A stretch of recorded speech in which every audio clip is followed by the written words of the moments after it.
I'm Craig, and I have a story to tell. 1995.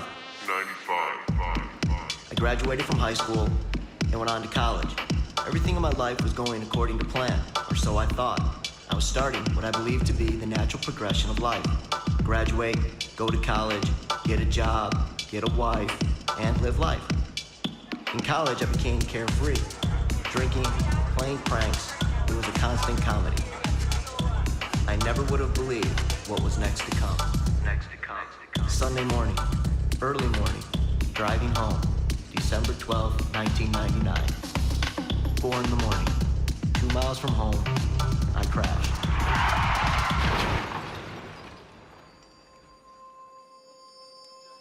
I woke up a day later, immediately in a panic. The doctor told me about the crash and about the victim. 3 days later, I woke up handcuffed to the hospital bed.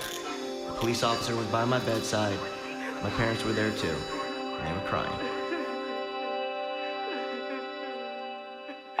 March 29th, 2001.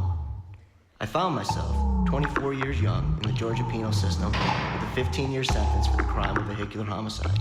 I killed a man while I was driving under the influence of alcohol. I recall a line from an article that the victim's sister wrote. Craig can recover from a prison sentence. My brother can't recover from death.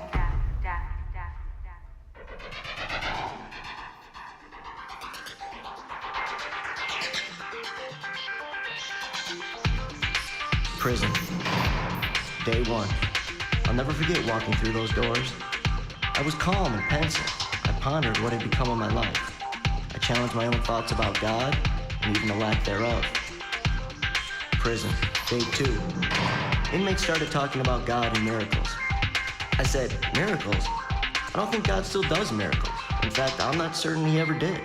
The Bible is just a collection of stories that a rational person would never believe.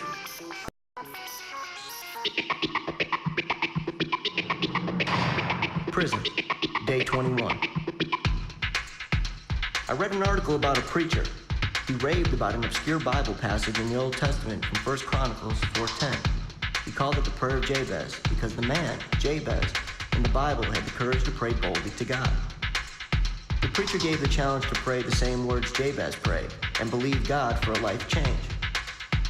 I took the challenge. I taped the prayer to my bunk bed, I memorized it, and I prayed it every day. It says, "O Lord, that you would bless me indeed and enlarge my territory.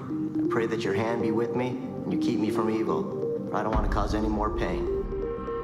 I needed God to answer every line of that prayer. I served my time. 1, 2, 3 years passed. I prayed boldly and consistently. I read the Bible and held tightly to the book of James, chapter 4, verse 8, that says, "Draw near to God, and he will draw near to you."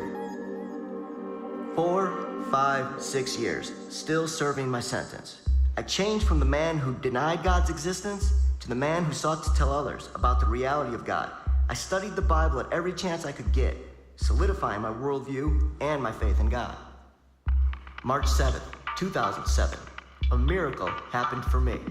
After serving 6 years and receiving a favorable review by the Board of Pardon and Parole, I became a free man. God had worked a miracle for me, in my heart and in my situation. My prison sentence saved my life. 6 years in prison turned my course. People are quick to say, Craig's got that jailhouse religion.